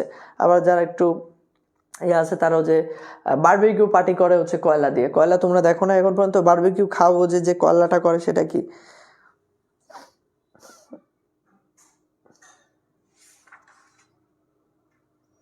আচ্ছা, তো এই হচ্ছে তোমাদের এখন বাংলাদেশের খনিজ সম্পদ যেগুলো বললাম, যে প্রাকৃতিক গ্যাস ক্ষেত্র, কিছু বই 27টা থাকতে পারে, সর্বশেষ সম্ভবত 29টা, আমার জানা মতে 29টা হচ্ছে গ্যাস ক্ষেত্র রয়েছে বাংলাদেশে, ঠিক আছে। তার মধ্যে হচ্ছে মেঘনা, হবিগঞ্জের তিতাস, এরকম বেশ কিছু গ্যাস ক্ষেত্র রয়েছে, সেগুলো একটু তোমরা দেখে নিও, ঠিক আছে। বাংলাদেশের প্রধান যে গ্যাস ক্ষেত্রগুলো রয়েছে সেগুলো দেখো, কি কি কাজে ব্যবহৃত হয় গ্যাস ক্ষেত্র সেটা তো দেখলাম, বিদ্যুৎ উৎপাদন, শিল্প কারখানার ক্ষেত্রে, যানবাহন পরিবহনের ক্ষেত্রে, এগুলোর ক্ষেত্রে ব্যবহার করা হয়, ঠিক আছে। অধাতব খনিজ পদার্থ কি এটা সঞ্জিতা, অধাতব খনিজ পদার্থ কাকে বলে? আচ্ছা, অধাতব খনিজ পদার্থ, আচ্ছা খনিজ সম্পদটাকে দুইটা ভাগে ভাগ করা হয়, একটা হচ্ছে ধাতব আর একটা হচ্ছে অধাতব খনিজ পদার্থ। কি বললাম? একটা হচ্ছে ধাতব আর একটা হচ্ছে অধাতব। এই যে লোহা রয়েছে, লোহা জাতীয়, লোহা, তামা, টিন, এইগুলো হচ্ছে ধাতব, মানে হচ্ছে শক্ত যেটা, ঠিক আছে। আর অধাতব হচ্ছে ওই যে প্রাকৃতিক গ্যাস, তারপর হচ্ছে কি কয় যে খনিজ তেল, তারপর হচ্ছে সালফার, লবণ, এইগুলাকে বলা হচ্ছে অধাতব খনিজ পদার্থ, ঠিক আছে। আশা করি বুঝতে পারছো, মানে লৌহ জাতীয় যেগুলো রয়েছে, লৌহ জাতীয় যেগুলো সেগুলাই ধাতব জাতীয়, আর লৌহর বাইরে যেগুলো পড়বে সেগুলো হচ্ছে অধাতব, সহজ হিসাবে, ঠিক আছে। হ্যাঁ, ভালো একটা প্রশ্ন করছো, ক নাম্বার আসতে পারে। কি বলছে, সৃজনশীলে ম্যাপ দেওয়া থাকে উপায় কি? আচ্ছা, গুড প্রশ্ন। এখান থেকে ম্যাপ দেওয়া থাকতে পারে, ওয়ার্ল্ড ম্যাপ, আমি আবারও বলছি, এর আগেও বলছি যে ওয়ার্ল্ড ম্যাপ থাকতে পারে। ওয়ার্ল্ড ম্যাপ দিয়ে এইখানে মনে করো যে মধ্যপ্রাচ্যের যে অঞ্চলটা আছে না, সেটা তোমাকে চিহ্নিত করে দিল, মধ্যপ্রাচ্যের অঞ্চল। এর কারণে তো যে প্রথম ক্লাসে কিন্তু আমি ওয়ার্ল্ড ম্যাপ পড়াইছিলাম, এর কারণেই আমি ওয়ার্ল্ড ম্যাপ কিন্তু পড়াইছিলাম, ওয়ার্ল্ড ম্যাপ ছাড়া তো ক্লিয়ার হবে না। তো মনে করো দিতে পারে হচ্ছে মধ্যপ্রাচ্যের ওই অঞ্চলটা দিতে পারে, ঠিক আছে। এখন গ নাম্বারের প্রশ্ন দিতে পারে যে চিত্রে ক চিহ্নিত, মানে ওই জায়গায় ক ইন্ডিকেট করে দিল, ক চিহ্নিত অঞ্চলে খনিজ সম্পদের ব্যাখ্যা করো, মানে কোন খনিজ সম্পদ। এখন মধ্যপ্রাচ্যে কোন খনিজ সম্পদ আছে? তেল, ঠিক আছে। তো এখন তোমাকে যেটা ওয়ার্ল্ড ম্যাপের চিনতে হবে যে কোনটা মধ্যপ্রাচ্য, কোনটা উত্তর আমেরিকা, কোনটা দক্ষিণ আমেরিকা, কোনটা হচ্ছে দক্ষিণ এশিয়া, কোনটা হচ্ছে দক্ষিণ পূর্ব এশিয়া, এগুলো তোমাকে ম্যাপ দেখে চিনতে হবে। যার কারণে প্রথম ক্লাসটা আমার যেটা এখানে ফ্রি ক্লাস তোমরা ইউটিউবে পাবা, সেখানে কিন্তু দেওয়া আছে, ওইটা একটু দেখে নিও। ঠিক আছে। সামিরা ঘুমাবা, আল্লাহ জানে। ও বাবা, তোমার জ্বর আছে, তোমার সুস্বাস্থ্য দীর্ঘায়ু কামনা করি। আচ্ছা, এই হচ্ছে মোটামুটি ক্লাস। তোমরা একটু বাংলাদেশে যে খনিজ সম্পদগুলো রয়েছে সেগুলো একটু দেখে নিও। ঠিক আছে, ওইগুলো হচ্ছে মোটামুটিভাবে সহজে আছে, আশা করি কঠিন হবার কথা না। তো এরপর ভারতের আছে, ভারতের এমসিকিউ পড়ে নেবে, ওখান থেকে ছিন চলে আসার বর্তমান প্রেক্ষাপটে সম্ভাবনা খুবই কম, ওইটার দরকার নেই। তো মোটামুটিভাবে এতটুকু হচ্ছে আজকে তোমাদের সাথে আমার আলোচনা। সবার সুস্বাস্থ্য দীর্ঘায়ু কামনা করছি। সবাই একটু ভালো করে মনোযোগ দিয়ে পড়াশোনা করো, সামনে তোমাদের পরীক্ষা। আর যেটা বললাম, পরীক্ষা দেওয়ার জন্য অবশ্যই তোমরা রেডি হও, কারণ তোমাদের যে পুরস্কারগুলো রয়েছে, যে একটা স্মার্টফোন তোমরা পেয়ে যাচ্ছ, এছাড়া মনে হয় 50টি টি শার্ট রয়েছে, তারপর হচ্ছে রিসার্চ রয়েছে, এছাড়া এই যে সুন্দর এইটা পেয়ে যাচ্ছ, এছাড়া ইউনিক বই রয়েছে তোমাদের বনি ভাই, তোমরা জানো। আর হচ্ছে যে চলশিকির পক্ষ থেকে চলশিকির সুন্দর একটা ডায়েরি তোমাদের পেয়ে যাচ্ছ। ঠিক আছে, এই গিফটগুলো পেতে অবশ্যই পরীক্ষায় অ্যাটেন্ড করবা, একটু ভালো মার্ক করার চেষ্টা করবা, আর অবশ্যই তো পড়াশোনা করতে হবে। আর চেষ্টা করো ভর্তি হয়ে যাওয়ার, যেহেতু বেশি দিন নাই, একটু নিজেকে সময় দাও। সামনে তো আমাদের সামনের মাসে ওরিয়েন্টেশন, সামনের মাসে আমাদের ক্লাস শুরু হয়ে যাবে। ঠিক আছে, তোমাদের জন্য অনেক অনেক শুভকামনা রইল, এবং ভালো করে সবাই অবশ্যই পড়াশোনার চেষ্টা করবা, অন্যদিকে মন কম দাও। ঠিক আছে, ততদিন পর্যন্ত সবাই ভালো থাকো। ঠিক আছে, আলহামদুলিল্লাহ, সবাই অনেক অনেক ভালো থাকো। আসসালামু আলাইকুম।